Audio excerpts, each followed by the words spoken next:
नमस्कार सभी को। आप सभी का आपके अपने इस YouTube चैनल पर हार्दिक स्वागत है। आज हम एनसीईआरटी की पुस्तक क्षितिज भाग 1 जो कक्षा 9 की पुस्तक है उसका अध्याय नंबर 5 और 6 का अध्ययन करने जा रहे हैं। पहले हम इस पाठ में आए हुए कठिन शब्दों के अर्थ जानेंगे और उसके बाद में इन पाठों में आए हुए महत्वपूर्ण जो क्वेश्चन आंसर हैं उनकी चर्चा करेंगे।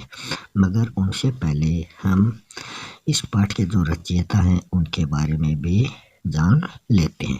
पहले हम उनका जीवन परिचय पढ़ेंगे, उसके बाद में शब्दार्थ और क्वेश्चन आंसर करेंगे। तो शुरू करते हैं आज का टॉपिक।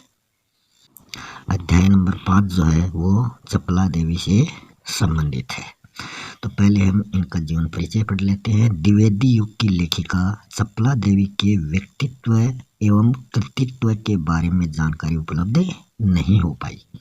स्वतंत्रता आंदोलन के दौरान पुरुष लेखकों के साथ साथ अनेक महिलाओं ने भी अपने अपने लेखन से आज़ादी के आंदोलन को गति दी है।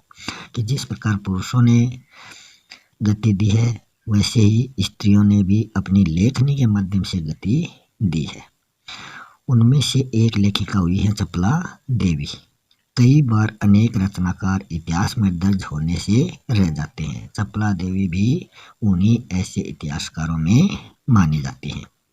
यह एक ऐतिहासिक सच्चाई है कि सन 1857 की क्रांति के विद्रोही नेता दुद्दूपंत नाना साहब की पुत्री बालिका मैना आजादी की नन्ही सिपाही थी जिसे अंग्रेजों ने जलाकर मार डाला था। बालिका मैना के बलिदान की कहानी को चपला देव ने इस गद्य रचना में प्रस्तुत किया है। यह गद्य रचना जिस शैली में लिखी गई है उसे हम रिपोर्टाज का प्रारंभिक रूप भी कह सकते हैं। मातृभूमि की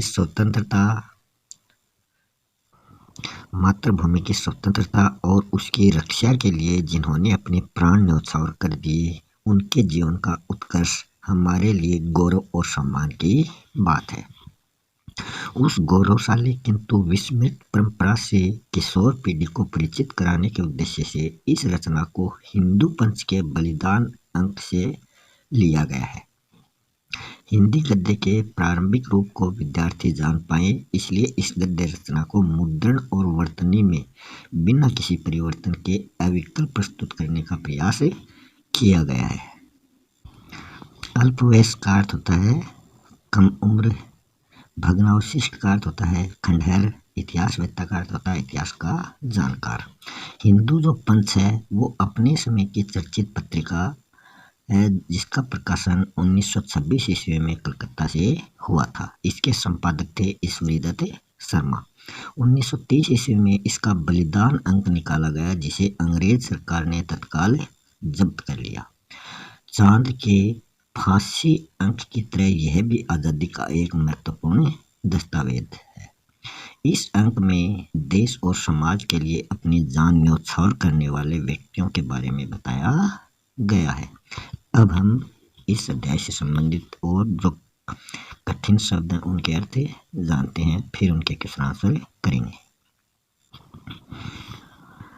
अल्पवयस्क, कमायु का, भग्नावशिष्ट मतलब खंडहर, निरीह होता है बेचारा या निर्दोष, अनुपमा होता है सुंदरी। और अगर आपने इस चैनल को सब्सक्राइब नहीं किया तो इस चैनल को सब्सक्राइब ज़रूर कर लें। इस चैनल पर आपको कक्षा 9 से 12 तक के जो एनसीईआरटी की पुस्तक है उनके पद्य से संबंधित अध्याय आपको मिल जाएंगे।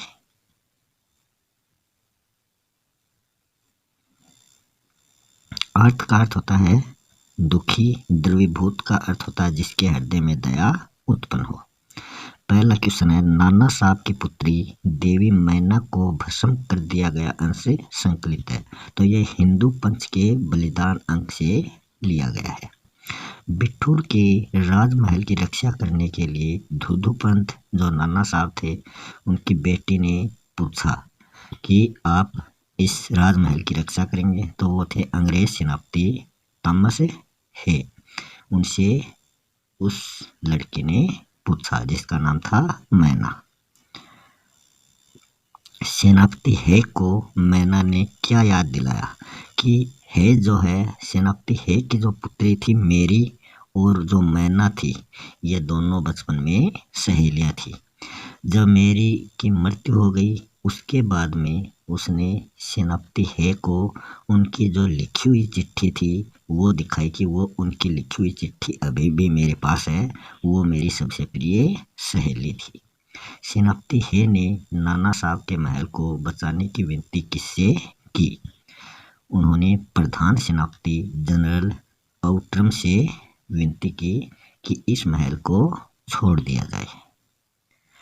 सेनापति हे ने आउट्रम को सुझाव दिया कि इस महल को न गिराने के लिए हमें तार भेजना चाहिए। किसको? वो गवर्नर जनरल लॉर्ड कैनिंग को तार भेजना चाहिए ताकि वो इस महल को नहीं गिराएं। कैनिंग द्वारा भेजे गए तार में लिखा था कि नाना साहब के सभी स्मृति चिन्हों को मिटा दिया जाए। तब उनकी आज्ञा का पालन किसने किया था? तो जनरल आउट्रम ने उनकी आज्ञा का पालन करके नाना साहब के राजमहल को तोप से उड़ा दिया था। बड़े दुख का विषय है कि भारत सरकार आज तक उस दुर्दांत नाना साहब को नहीं पकड़ सकी। यह खबर कौन से न्यूज़पेपर में छपी थी? तो लंदन के टाइम्स पत्र में 6 सितंबर को ये खबर छपी थी कि भारतीय सरकार ने अभी तक उनको नहीं पकड़ा। मैना को हथकड़ी लगाकर कानपुर के किले में कैद किया। तो किसने किया था? तो वो किया था जनरल आउट्रम ने। कल कानपुर किले में नाना साहब की एकमात्र बेटी मैना को अंग्रेजों ने अग्नि में जलाकर भस्म कर दिया। यह खबर कहाँ छपी थी? तो ये खबर छपी थी महाराष्ट्रीय इतिहासवेत्ता महादेव चिटनवीस के बाखर पत्र में ये खबर छपी हुई थी। तो इस अध्याय में इतने ही महत्वपूर्ण क्वेश्चन बने हैं। अगर आपने इस चैनल को सब्सक्राइब नहीं किया है तो इस चैनल को भी सब्सक्राइब जरूर कर लें। इस चैनल पर आपको कक्षा 9 से 12 तक के गद्य से संबंधित जितने भी अध्याय हैं उन सभी के शब्दार्थ और क्वेश्चन आंसर इस चैनल पर आपको अवेलेबल हो जाएंगे। अब है अध्याय नंबर 6, जिसके रचयिता है हरिशंकर परसाई। तो पहले हम इनका जीवन परिचय पढ़ लेते हैं। हरिशंकर परसाई का जन्म सन 1922 ईस्वी में मध्य प्रदेश के होशंगाबाद जिले के जमानी गांव में हुआ था। नागपुर विश्वविद्यालय से एमए करने के बाद कुछ दिनों तक इन्होंने अध्यापन किया। फिर सन 1947 से स्वतंत्र लेखन करने लगे थे। जबलपुर से वसुधा नामक पत्रिका इन्होंने निकाली थी, जिसकी हिंदी संसार में काफ़ी सराहना हुई थी। सन 1995 में उनका निधन हो गया था। हिंदी के व्यंग्य लेखकों में इनका नाम अग्रणी माना जाता है। परसाई जी की कृतियों में हंसते हैं रोते हैं, जैसे उनके दिन फिरे, ये तो कहानी संग्रह है। रानी नागफनी की कहानी, तट की खोज, ये इनके प्रमुख उपन्यास हैं। तब की बात और थी, भूत के पांव पीछे, बेईमान की परत, पगडंडियों का जमाना, सदाचार का ताबीज, शिकायत मुझे भी है, और अंत में ये सभी क्या इनके निबंध संग्रह हैं।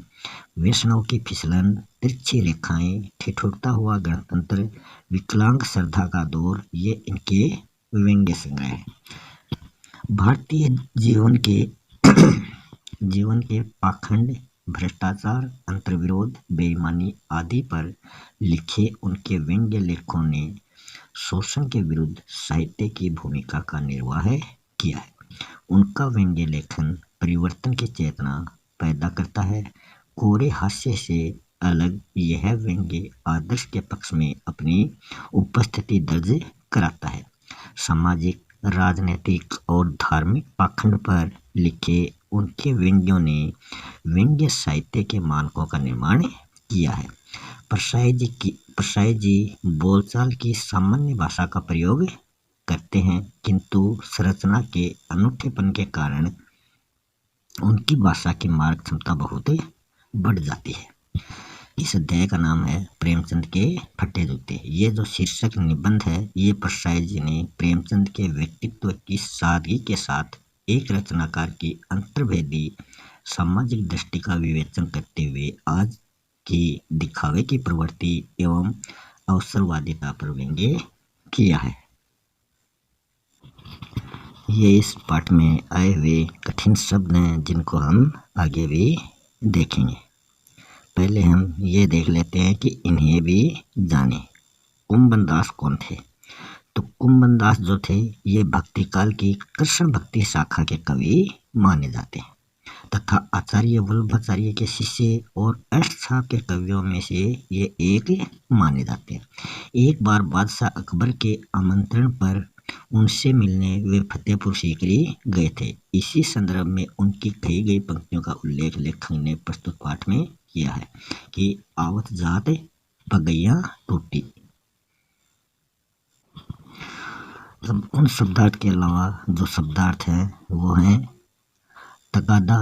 तगादा का अर्थ होता है तकाजा, धर्म, कर्तव्य, बरकाकर, बचाकर, नियम, नियम, बेतरतीब, अव्यवस्थित, बंद, फीता, झेप, शर्मिंदगी। अब हम इस पाठ में आए हुए प्रश्नांतरों के बारे में चर्चा करेंगे। प्रेमचंद के फटे जूते जो निबंध में व्यंग्य किया गया है कि इस निबंध में जो व्यंग्य किया गया है वो किस पर किया गया है? तो वो किया गया है आज के दिखावे की प्रवृत्ति एवं अवसरवादिता पर व्यंग्य इस निबंध में किया गया है। प्रेमचंद जी का जूता फटा हुआ था, तो वो बाएं पैर वाला जूता फटा हुआ था जिसमें से अंगुली बाहर निकली हुई थी। प्रेमचंद जी फोटो खिंचवा रहे थे अपनी पत्नी के साथ। लेखक ने कहा कि फोटो खिंचवाने के लिए पत्नी तक मांग लेते हैं। लेखक ने कहा कि लोग फोटो खिंचवाने के लिए किसी से अपनी पत्नी तक मांग लेते हैं, आपसे जूते भी नहीं मांगेंगे। इसका मतलब है प्रेमचंद जी को फोटो के महत्व की समझ नहीं थी। तुम पर्दे के महत्व नहीं जानते, हम पर्दे पर कुर्बान हो रहे हैं। लेखक ने स्वयं व प्रेमचंद जी के जूतों की समानता के लिए ये कहा था कि तुम पर्दे की इज्जत नहीं जानते। लेखक के जूते भी फटे हुए थे, जैसे प्रेमचंद के फटे हुए थे वैसे ही लेखक के जूते भी फटे हुए थे। मगर प्रेमचंद के जूते ऊपर से फटे हुए थे, अंगुली बाहर निकली हुई थी, और लेखक के जो जूते थे वो ऊपर से तो सही थे मगर उनकी तली जो थी वो फटी हुई थी।